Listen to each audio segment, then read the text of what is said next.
చంద్రబాబు నాయుడు గారు పట్టపగలు కళ్ళు ఆర్పకుండా అసెంబ్లీలో అయినా బయట అయినా ఎక్కడైనా ఎంతమంది ఉన్నా ఎన్ని కోట్ల మందినైనా ఒకేసారి మోసం చేయగలడు అంటానికి నిన్న అసెంబ్లీలో మాట్లాడిన మాటలు చెప్పాం, చేసి చూపిస్తున్నాం, సూపర్ 6 అమలు చేసేసాం, సో ఈ పథకాలన్నీ సంతృప్తి వ్యక్తం చేస్తున్నాం, అసలు దేశంలో ఎవడో ఇవ్వడం విధంగా సంక్షేమం ఇస్తున్నాం. ఇది నిన్న అసెంబ్లీలో చంద్రబాబు నాయుడు గారు చెప్పినటువంటి మాటలు. దానికి ఆంధ్రజ్యోతి బ్యానర్ ఐటమ్ చెప్పాం, చేసి చూపిస్తున్నాం. ఆటో డ్రైవర్లకి ఈయన వచ్చే నెల 4 15,000 సాయం. చంద్రబాబు నాయుడు గారు లాస్ట్ ఇయర్ కూడా 15,000 ఇవ్వాలి కదా, అది ఇది కలిపి కదా అప్పుడు మీరు ఇవ్వాల్సింది. రెండోది, ఉచిత బస్సు ప్రయాణం పెట్టడం వల్ల ఆ గ్రామీణ ప్రాంతాల్లో ఆటో డ్రైవర్లు, అదేవిధంగా విజయవాడ విశాఖపట్నం ప్రాంతాల్లో ఆటో డ్రైవర్లు తీవ్రమైనటువంటి ఇబ్బందుల్లోకి వెళ్ళిపోయారు కదా వాళ్ళ కుటుంబం. మరి మీరు 15 + 15 30 కదా కలిపి ఇవ్వాల్సింది. రెండోది, 15,000తో పాటు ఇంకా వాళ్ళకి ఏ విధంగా ఆటో డ్రైవర్లకు సాయం చేయాలని ఆలోచించాలి కదా. దీనికి ఏదో మంచిగా చేసేస్తున్నామంటే ఎట్లా? 4,71,574 మందికి ఉద్యోగాలు ఇచ్చేశారంట అప్పటి వరకు. అసలు ఎట్లా మోసం చేస్తారు చంద్రబాబు నాయుడు గారు? 4,71,000 మందికి ఇప్పుడు మీరు 15 నెలల్లో ఉద్యోగాలు ఇచ్చారా?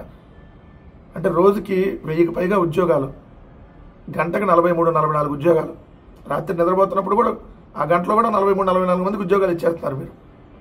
అంటే గంటకు 43-44 ఉద్యోగాలు ఇచ్చేసారంట చంద్రబాబు నాయుడు గారు ఈ 15 నెలల కాలంలో. నమ్మండి. ఒకవేళ మీరు అట్లా ఇవ్వలేదని ఎవరన్నా చెప్పారనుకోండి, కేసులు పెడతారు, తప్పుడు కేసులు పెట్టి తీసుకెళ్లి బొక్కలు వేస్తారు. గంజాయి కేసు, మహిళల అక్రమ రవాణా కేసు పెట్టారు. అట్లానే మా సోషల్ మీడియా యాక్టివిస్ట్ తారక్ అని మహిళలను అక్రమంగా రవాణా చేశాడని, మహిళల్ని వీడియోలు తీశారని, ఇష్టం వాళ్ళ ఇష్టం, వాళ్ళకి బుద్ధి పుడితే అది. మళ్ళీ సోషల్ మీడియా కార్యకర్త సవేంద్ర మీద గంజాయి కేసు పెట్టేస్తారు. ఏం కాదు, వాళ్ళ ఇష్టం అన్నట్టు పెడతారు. మీరు అందుకని ఇచ్చేసారండి బాబు గారు. మీరు అన్నీ వచ్చేసి 4 లక్షలు కాదు సార్, 4 కోట్ల ఉద్యోగాలు ఇచ్చేసారని చెప్పండి మీరు. చంద్రబాబు నాయుడు గారు 4 లక్షలు అంటే మనం 4 కోట్లు ఇచ్చేసారని చెప్పాలి. లేదంటే తీసుకెళ్లి బొక్కలు వేసేస్తారు. ఈ ప్రభుత్వం అట్లా ఉంది. ఊపిరి ఉన్నంత కాలం పేదల కోసమే పనిచేస్తారంట చంద్రబాబు నాయుడు గారు. పేదవాడి ఊపిరి తీయటానికి మీరున్నారు. పేదవాడికి ఇంటింటికి అందేటటువంటి రేషన్ను దూరం చేశారు. పేదవాడికి జగన్మోహన్ రెడ్డి గారు ఇచ్చినటువంటి సంక్షేమ పథకాలని దూరం చేశారు. పేదవాడికి సంక్షేమ పథకాలు ఇస్తే శ్రీలంక అయిపోతుంది, సోమరిపోతులు అయిపోతున్నారని చెప్పి ప్రచారం చేశారు. మీరు ఊపిరి ఉన్నంతకాలం పేదవాడికి పనిచేస్తారంట. మీ పేరు చెబితే ఒక్క పథకం ఎవరికైనా గుర్తొచ్చిందా? మోసం, వెన్నుపోటు, దగ లాంటి పదాలు తప్ప మీ పేరు చెబితే ఒక పథకం గుర్తొచ్చిందా పేదవాడికి? చెప్పండి చంద్రబాబు నాయుడు గారు. మళ్ళీ మీరు పేదల కోసం ఊపిరి ఉన్నంతకాలం పనిచేస్తా, వాళ్ళకి ఊపిరి పోస్తా, సినిమా డైలాగులు కాదు మనకు కావాల్సింది. నేను గేమ్ చేంజరు.